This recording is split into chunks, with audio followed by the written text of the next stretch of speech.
Perdebatan yang tak kunjung selesai, rumah, beli atau sewa?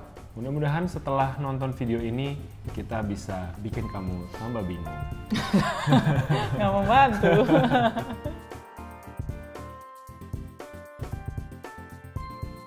Hai guys, welcome back to our channel. Kembali lagi di channel Samuel dan Claudia. Dengan gua Samuel dan ini istri gua Claudia. Kita pasangan suami istri kantoran dengan pengalaman kerja kurang lebih 10 tahun.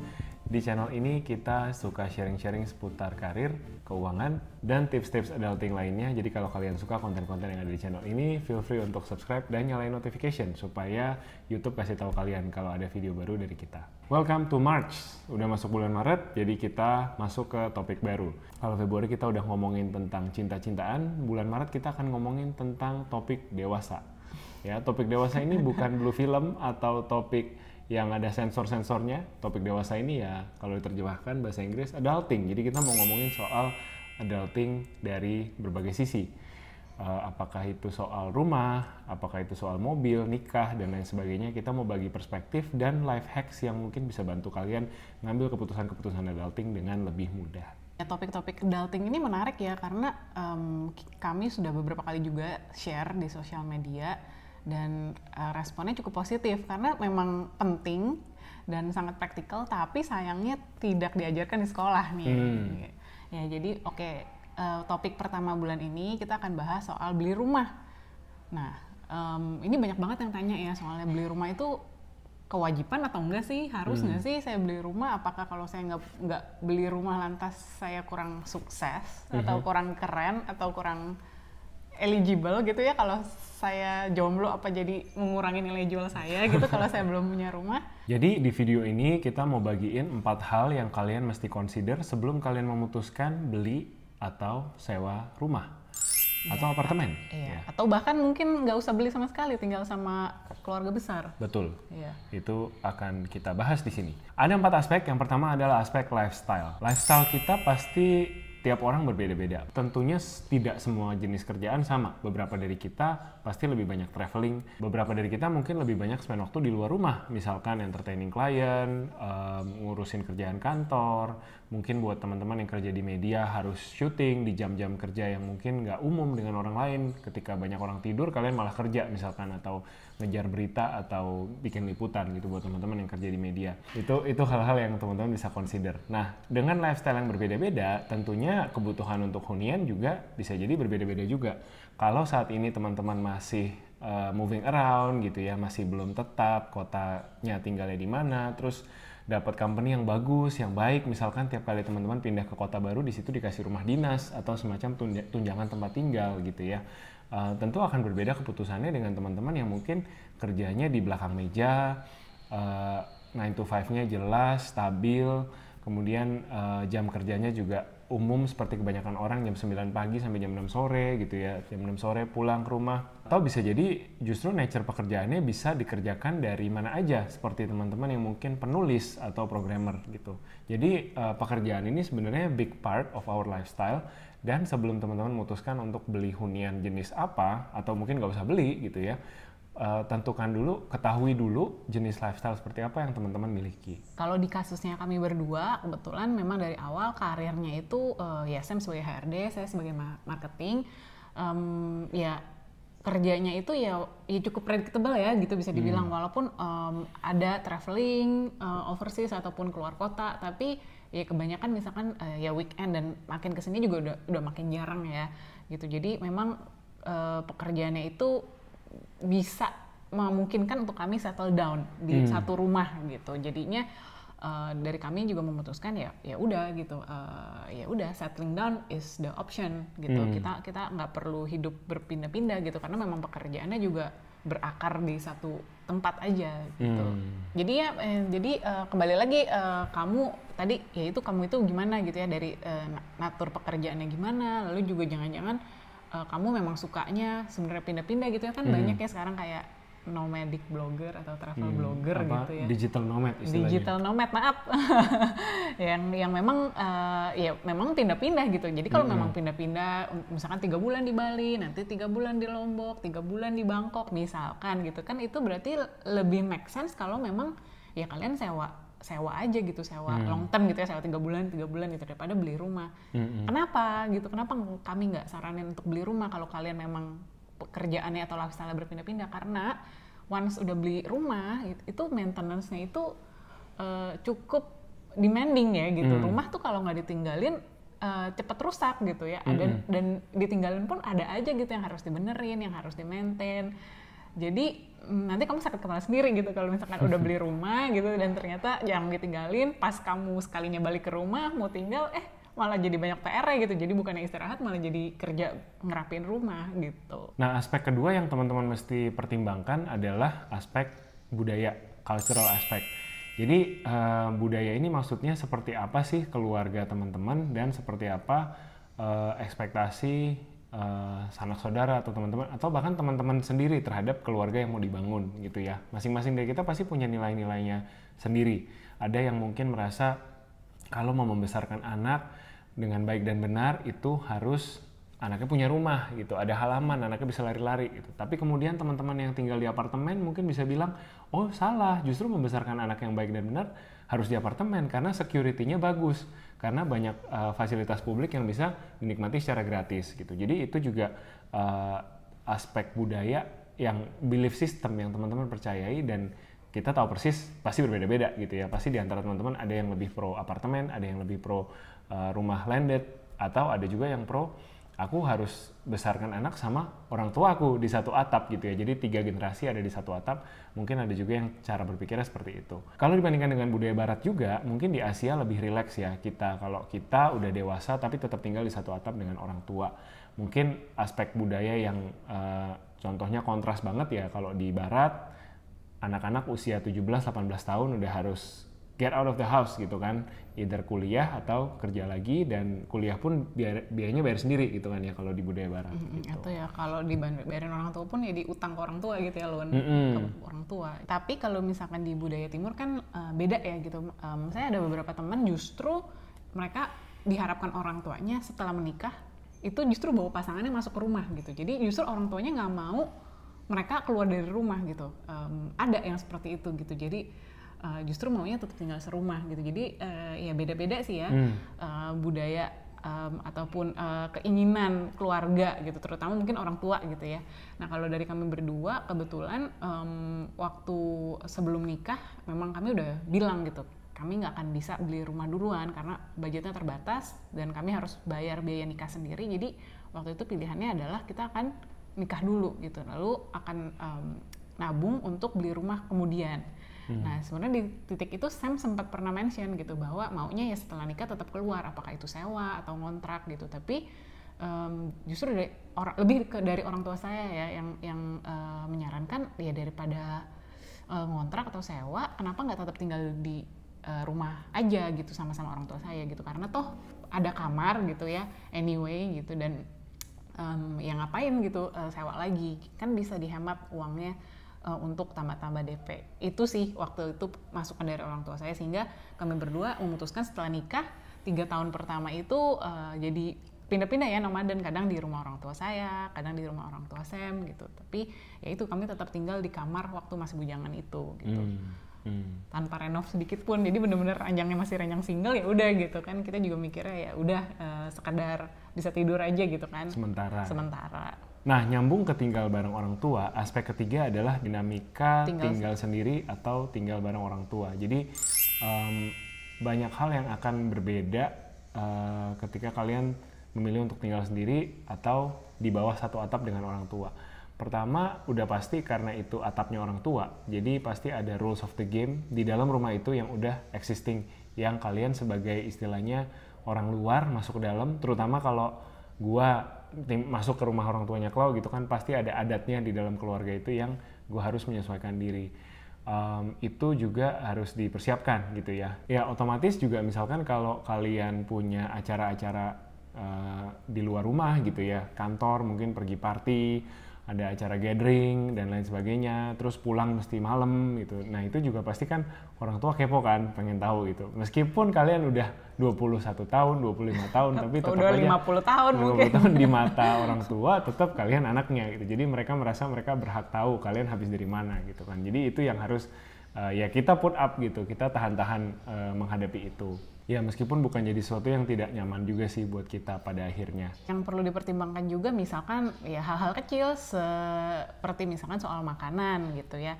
Kan ya gimana pun juga kalau kita tinggal sama orang tua misalkan kan ya berarti ya kita makannya kan masih harus bareng gitu kan sebisa mungkin ya. Nggak mungkin dong masa satu rumah tapi kalau misalkan pas ada di rumah makannya juga pisah-pisah gitu kan ya makannya bareng. Nah kalau makanan bareng ya ikutin orang tua gitu kan sebenarnya mereka mau makannya apa gitu, selera makannya gimana. Nah misalkan di kami itu sempat kan tinggal di rumah Sam juga dan mertua saya itu vegetarian gitu. Jadi ya kita harus Jadi belajar vegetarian. suka gitu walaupun sebenarnya ya maksudnya nothing wrong with vegetarian gitu ya, kita juga suka cuman kadang-kadang tapi kita kan memang bukan vegetarian gitu ya, jadi kadang-kadang kita masih craving for meat gitu, pengen makan daging tapi ya kita harus considerate gitu kan sama mertua dan sebagainya gitu. Jadi ya gitu ya, jadi banyak sih pertimbangannya gitu ya kalau mau tinggal sendiri atau tinggal sama orang tuh banyak yang dipertimbangkan.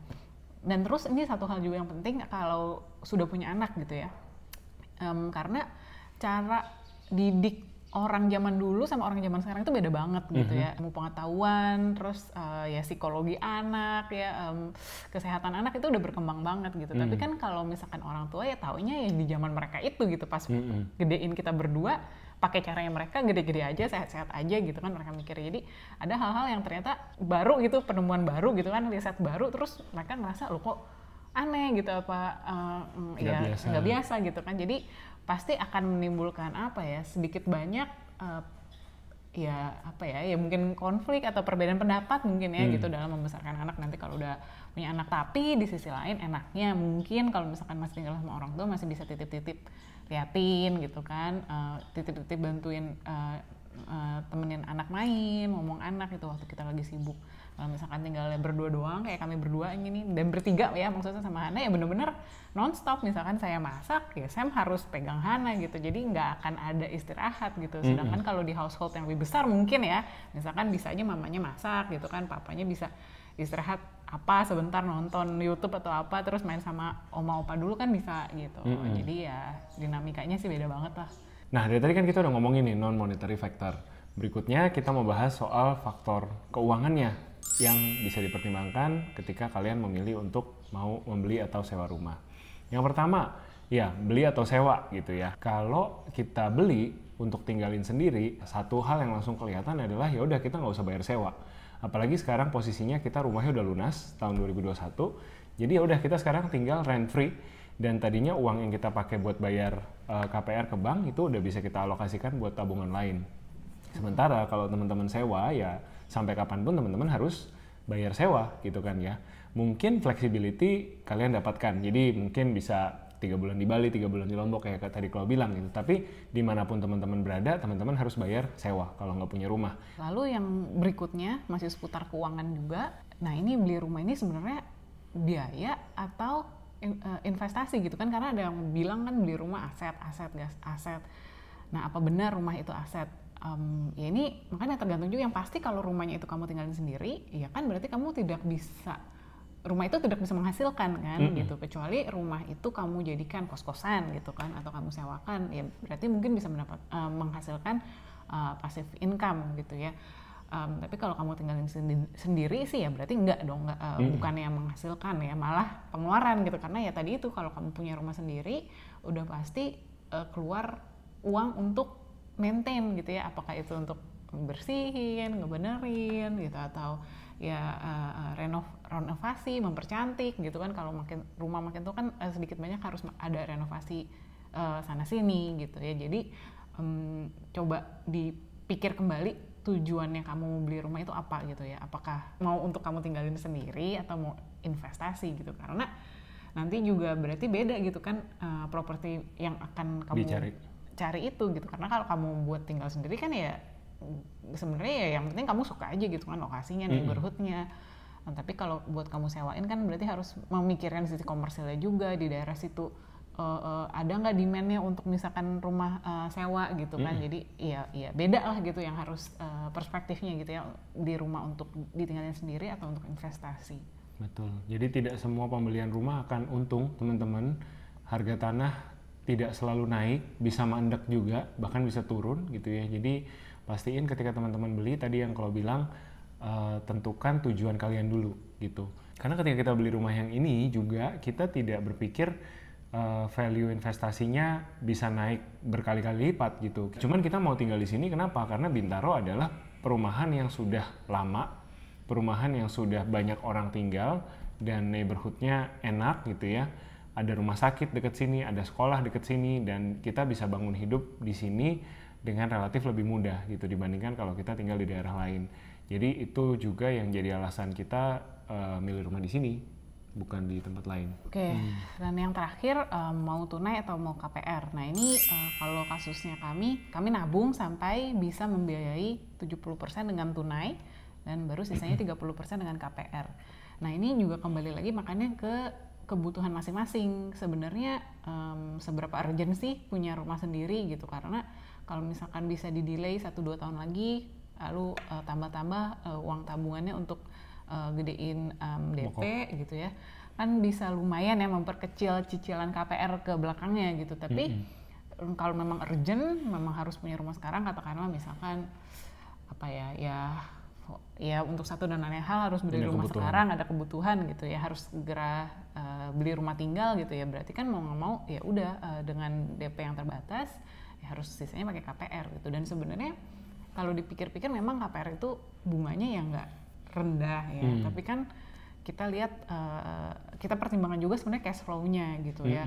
Kalau misalkan oke, bunganya nggak gitu rendah tapi cicilannya tenornya panjang gitu, sehingga cicilan bulanannya itu kecil dan tidak mengganggu cash flow bulanan kamu pun, itu kan sebenarnya juga sesuatu yang bisa dipertimbangkan gitu kalau memang ada kebutuhan ya untuk segera beli rumah gitu. Karena mendingan kayak gitu daripada kamu paksain cicilan bulanannya besar biar cepat lunas gitu ya, tenornya dipendekin tapi ya kejar-kejaran gitu dengan gaji bulanan gitu kan. Karena kan anyway rumah itu kan untuk tinggal jangka panjang, it's a long term investment gitu. Jadi ya sebenarnya nggak apa-apa juga di finance dengan long term loan gitu. Yang penting kan cash flow bulanan kamu nggak terganggu gitu. Tapi ya itu pendapat dari kami aja sih gitu ya. Pasti ya kalian coba pertimbangkan lagi lah kalau misalkan KPR itu ya misalkan mau KPR pun gitu ya, mau cicilannya besar atau kecil di tiap bulannya, mau tenornya panjang atau pendek, itu semua bisa didiskusikan ya ke bank gitu. Jadi nanti kalian kalau, nah ini sekedar tips sih buat teman-teman yang memang mau ambil KPR, jadi bisa banget ke bank ngomong ke RM-nya, ke teller, ke RM banknya gitu ya. Sampaikan keinginan kamu, misalkan kamu mau lihat itu, kamu lagi mempertimbangkan untuk mengambil KPR di bank ini. Jadi mohon dibuatkan hitungan gitu. Yang pertama misalkan saya mau coba lihat deh tenornya 10 tahun, saya punya DP sekian, cicilan bulanannya berapa sih? Lalu misalkan bikin skenario B, dengan DP yang sama saya mau cicilnya 20 tahun. Jadi cicilan bulanannya berapa gitu. Nah itu kamu bisa langsung melihat sih gitu kan. Jadi yang sebenarnya lebih sesuai dengan kondisi keuangan kalian sekarang ini, itu yang skema yang mana gitu. Dan again ada juga di antara kita yang mungkin karena alasan kepercayaan atau alasan pribadi gitu ya, idealisme, tidak mau beli rumah cicilan, tidak maunya cash gitu. Nggak apa-apa juga ya, karena ya kembali lagi tergantung ke gimana cash flow teman-teman dan dana yang ada di teman-teman masing-masing. Jadi pada intinya nggak usah FOMO gitu ya, nggak usah insecure. Aduh teman saya umur saya gitu, dia udah punya rumah, udah punya apartemen, ya udah nggak apa-apa gitu kan. Mungkin dibeliin sama orang tuanya, belum tentu beli sendiri. Mungkin dia bisa mampu juga ya, terus kenapa gitu kan. Maksudnya it's okay, it's their life gitu kan, it's their journey. Ya you live your own life, you live your own journey gitu. Intinya kamu kalau memang belum mau punya rumah sekarang for whatever reason ya it's okay gitu kan, ya it's your choice, it's your life gitu. Yang penting udah dipikirin baik-baik, jadi keputusannya itu bukan berdasarkan gengsi, bukan berdasarkan impulsif gitu ya, lagi jalan-jalan ke mall tiba-tiba ditawarin salesman, oke saya beli gitu karena salesman-nya ganteng, ya jangan kayak gitu kan. Yang penting sudah dipikirkan baik-baik aja gitu konsekuensinya. Ya untuk sekarang sampai ya jangka panjang nanti gitu ya, udah itu aja yang penting, nggak usah pikirin apa kata orang atau peer pressure dan sebagainya. Oke, itu kira-kira 4 aspek dari kita yang perlu teman-teman pikirin sebelum memutuskan untuk beli atau sewa rumah atau apartemen. Atau bahkan nggak beli. Atau bahkan nggak beli, tinggal di rumah mertua indah. Jadi silahkan dipertimbangkan ya, balik lagi keputusannya, kembali lagi ke apa yang teman-teman mau achieve di hidup teman-teman masing-masing. Jadi jawabannya pasti beda-beda dan nggak ada jawaban yang benar. Dan kalian juga jangan FOMO, ikutan apa yang orang lain omongin cuman karena insecure doang. Jadi pastikan kamu dan mungkin pasanganmu kalau udah ada, tahu apa yang kalian mau capai dari rumah kalian. Kalian gimana? Tim beli rumah atau sewa rumah? Boleh share dong di komen box di bawah. Boleh juga kirim pertanyaan kalian ke sini untuk cerita lebih lanjut. Buat teman-teman yang mau ikutin keseharian kita, boleh banget follow kita di Instagram. Kalau kalian suka dengan video ini, jangan lupa untuk press like di bawah. Jangan lupa juga untuk subscribe dan nyalain lonceng supaya minggu depan kalian bisa ketemu kita lagi. Sampai ketemu minggu depan. Thank you for watching. Stay safe and stay healthy. Bye-bye.